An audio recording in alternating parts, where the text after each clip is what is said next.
Audiolivro Os Ungidos, Profetas e Reis, na linguagem de hoje. Capítulo 17. O sucessor de Elias. Deus havia ordenado que Elias ungisse outro profeta em seu lugar, Eliseu, filho de Safate. 1 Reis 19, versículo 16. Em obediência à ordem, Elias saiu à procura de Eliseu. Ao viajar em direção do norte, notou com que rapidez a paisagem já tinha mudado.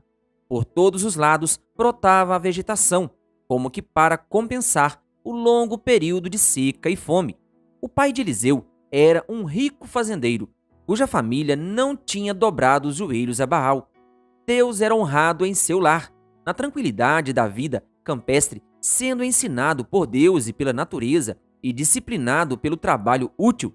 Eliseu desenvolveu hábitos de simplicidade e de obediência a seus pais e a Deus. Essa educação o ajudou a se preparar para a importante posição que mais tarde seria chamado a ocupar. Eliseu recebeu o chamado profético quando arava o campo. Ele tinha escolhido se dedicar ao trabalho que estava mais próximo. Possuía um temperamento manso e gentil, mas também era enérgico e firme. Adquiriu força de caráter ao realizar seu humilde trabalho, crescendo cada vez mais em graça e conhecimento. Enquanto cooperava com o pai nos deveres do lar, ele aprendia a cooperar com Deus. Ao ser fiel nas pequenas coisas, Eliseu se preparava para assumir maiores responsabilidades. Dia a dia, desenvolvia suas habilidades para realizar um trabalho superior. Ao aprender a servir, Eliseu aprendeu também a instruir e liderar. Ninguém compreende os propósitos de Deus em sua disciplina, mas podemos estar certos de que a fidelidade nas pequenas coisas revela a capacidade para assumir grandes responsabilidades. Deus pode honrar com um dever mais elevado somente aquele que prova ser nos pequenos deveres um obreiro que não tem do que se envergonhar. 2 Timóteo 2, versículo 15. Muitos acham que sua vida é inútil, que nada estão fazendo para o avanço do reino de Deus, porque só podem servir em pequenas coisas. Concluem que estão desocupados por nada fazer. Estão enganados. Uma pessoa pode ser ativa no serviço de Deus enquanto realiza os deveres comuns do dia a dia, enquanto derruba árvores, abre clareiras ou ara o campo. A mãe que educa os filhos para Cristo está trabalhando para Deus da mesma forma que o pregador no púlpito. Muitos sonham possuir talento especial para realizar uma grande obra, enquanto não reconhecem os pequenos deveres diante de si. Que essas pessoas realizem as atividades que estão em seu caminho. O fato de possuirmos talentos maravilhosos não nos capacita a prestar um serviço aceitável, mas sim o fato de cumprir os deveres diários dando o nosso melhor, ter um coração alegre e demonstrar interesse sincero pelo bem-estar dos outros. As tarefas mais comuns, realizadas com fidelidade e amor, são belas à vista de Deus. Elias passou pelo campo em que Eliseu estava arando e colocou seu próprio manto sobre os ombros do jovem em sinal de consagração.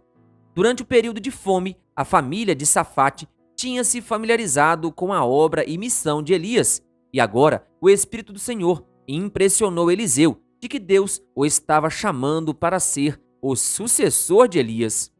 Eliseu deixou os bois e correu atrás de Elias. "Deixa-me dar um beijo de despedida em meu pai e minha mãe", disse, "e então irei contigo." "Vá e volte", respondeu Elias. "Lembre-se do que fiz a você." 1 Reis 19, versículo 20. A resposta de Elias representava um teste de fé. Eliseu deveria avaliar o preço, decidir por si mesmo a aceitar ou rejeitar o chamado. Se seus desejos se apegassem ao lar e suas vantagens, ele estava livre para permanecer ali. Mas Eliseu compreendeu o significado do chamado e não hesitou em obedecer. Nenhuma vantagem deste mundo o faria recusar a oportunidade de se tornar um mensageiro de Deus, ou rejeitar o privilégio de estar na companhia de seu servo.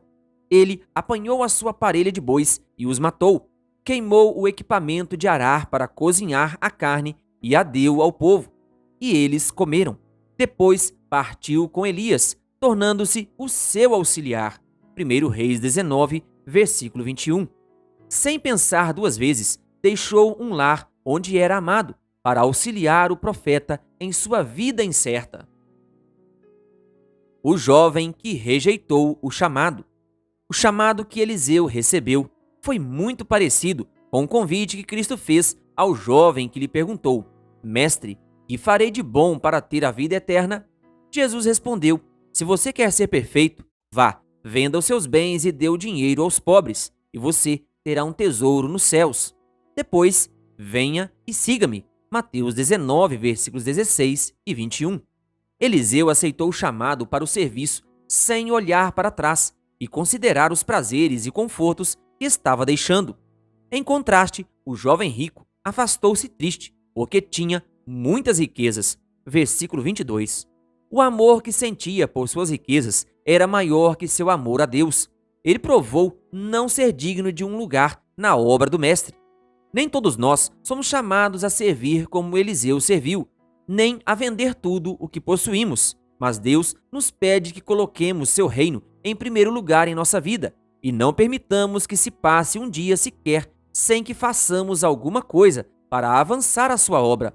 Uma pessoa pode ser chamada para trabalhar em outro país, outra pode ser chamada a financiar a pregação do Evangelho. Deus aceita a oferta de cada um.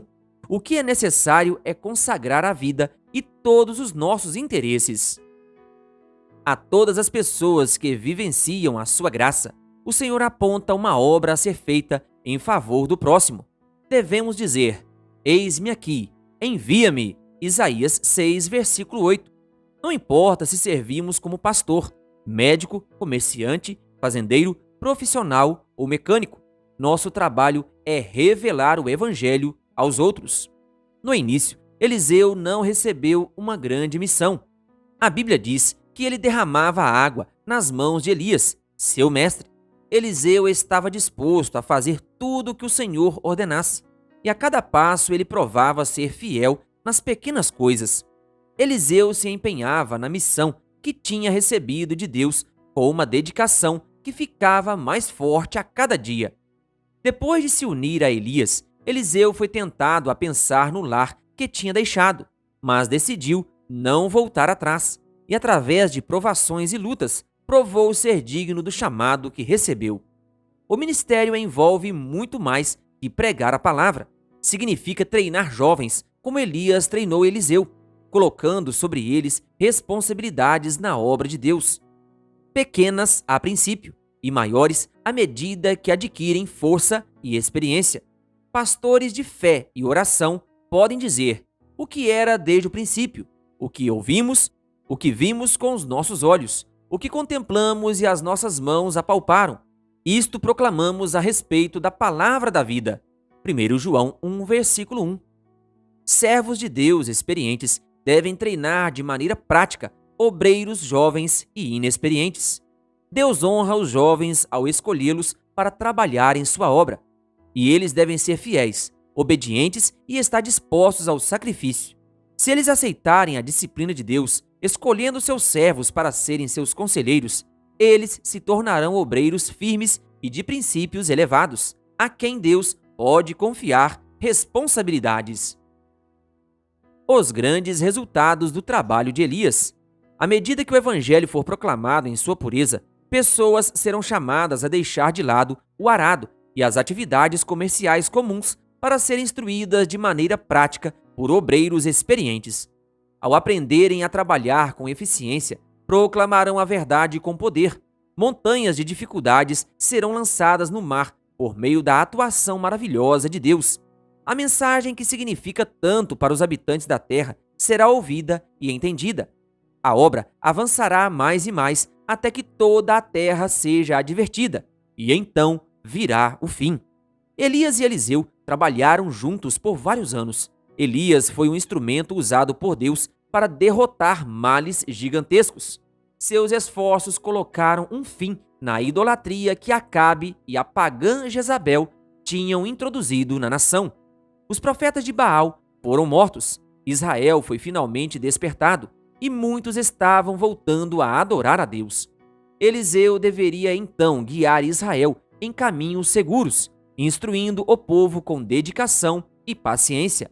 A convivência com Elias, o maior profeta desde Moisés, preparou Eliseu para a obra que em breve deveria assumir sozinho. De tempos em tempos, durante esses anos, Elias combatia pecados públicos com severas repreensões. Quando Acabe se apossou da vinha de Nabote, a voz de Elias profetizou sua condenação e a condenação de toda a sua família. E quando Acasias deixou Deus vivo para adorar Baal-zebub, Elias protestou com determinação e coragem. As escolas dos profetas, fundadas por Samuel, tinham entrado em decadência durante os anos da apostasia de Israel. Elias recuperou essas escolas para garantir que os jovens adquirissem uma educação que os levasse a engrandecer e honrar a lei de Deus. A Bíblia menciona 3 dessas escolas: a de Gilgal, de Betel e a de Jericó. Pouco antes de Elias ser levado para o céu, ele e Eliseu visitaram esses centros de educação. Desta vez, Elias repetiu as lições que tinha ensinado em visitas anteriores. Ele instruiu, em especial, os alunos a permanecerem leais ao Deus do céu. Procurou também deixar gravado na mente deles a importância de manterem cada aspecto de sua educação livre do orgulho e do exibicionismo. Somente assim eles poderiam ser moldados à semelhança do céu e trabalhar nos caminhos do Senhor. Elias ficou muito feliz com o resultado do trabalho dessas escolas. A reforma ainda não estava completa, mas para ele ali estava a prova de que estas palavras do Senhor eram verdadeiras. No entanto, fiz sobrar 7.000 em Israel, todos aqueles cujos joelhos não se inclinaram diante de Baal, e todos aqueles cujas bocas não o beijaram. 1 Reis 19, versículo 18. Ao acompanhar o profeta de escola em escola, a fé e o comprometimento de Eliseu foram mais uma vez provados. O profeta deu a ele a chance de voltar. Fique aqui, disse Elias, pois o Senhor me enviou a Betel. 2 Reis 2, versículo 2. Mas Eliseu tinha aprendido a não desanimar e estava decidido a não deixar seu mestre enquanto tivesse oportunidade de se preparar mais e mais para a missão que recebeu.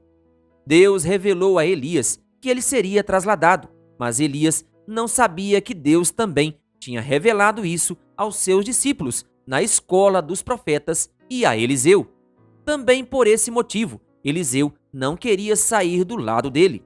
Todas as vezes que Elias lhe fez o convite para voltar, sua resposta foi a mesma: não te deixarei. Versículo 2. Então partiram juntos. Elias tirou o manto, enrolou e com ele bateu nas águas do rio Jordão. As águas se dividiram e os dois atravessaram em chão seco. Depois de atravessar, Elias disse a Eliseu: o que posso fazer em seu favor antes que eu seja levado para longe de você? Versículos 6 a 9. O maior desejo de Eliseu era receber uma grande porção do Espírito que Deus tinha derramado sobre Elias e estava para ser honrado com a trasladação. Ele sabia que nada, a não ser o Espírito que acompanhava Elias, poderia capacitá-lo para a missão que Deus o havia chamado a cumprir em Israel. Assim, respondeu: peço-te que haja porção dobrada do teu Espírito sobre mim. Versículos 9, Almeida, Revista e Corrigida. Em resposta ao pedido, Elias disse: seu pedido é difícil, mas se você me vir quando eu for separado de você, terá o que pediu. Do contrário, não será atendido. De repente, enquanto caminhavam e conversavam, apareceu um carro de fogo puxado por cavalos de fogo que os separou, e Elias foi levado aos céus num redemoinho. Versículos 10 e 11. Muitos serão trasladados sem passar pela morte.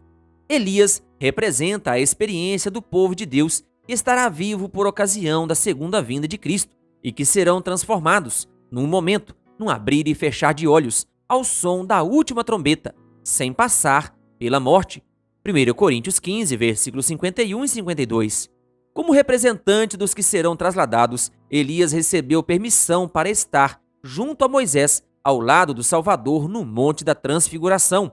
Os discípulos viram Jesus revestido com a luz do céu, ouviram a voz que saiu da nuvem. Lucas 9, versículo 35, Almeida Revista e Corrigida. Reconhecendo-o como o Filho de Deus, viram Moisés representando os que serão ressuscitados da morte por ocasião da segunda vinda, e viram também Elias representando os que, no fim da história da terra, serão transformados de seu estado mortal para o imortal e trasladados para o céu sem ver a morte. No deserto, sozinho e desanimado, Elias havia orado pedindo a morte. Deus, porém, ainda tinha uma grande obra para ele fazer, e quando concluísse essa obra, ele não pereceria na solidão e no desânimo. Seu destino não era a sepultura, mas subir com os anjos de Deus à presença de sua glória. E quando já não podia mais vê-lo, Eliseu pegou o manto de Elias, que tinha caído, e voltou para a margem do Jordão. Então bateu nas águas do rio com o manto e perguntou: onde está agora o Senhor, o Deus de Elias? Tendo batido nas águas, elas se dividiram e ele atravessou. Quando os discípulos dos profetas, vindos de Jericó, viram isso, disseram: o espírito profético de Elias repousa sobre Eliseu. Segundo Reis 2, versículos 12 a 15. Quando o Senhor vê que chegou a hora de retirar de sua obra aqueles a quem ele tem dado sabedoria, ele fortalece seus sucessores, se eles se voltarem para ele em busca de auxílio e andarem em seus caminhos. Eles podem ser até mesmo mais sábios que seus antecessores, pois podem aprender com suas experiências. A partir desse dia, Eliseu ocupou o lugar de Elias. Aquele que tinha sido fiel no pouco deveria provar agora ser fiel também no muito. Querido ouvinte, que Deus lhe abençoe. Se você ainda não é inscrito em nosso canal, então se inscreva e ative o sininho das notificações. Canal O Bom da Bíblia, compartilhando a Palavra de Deus.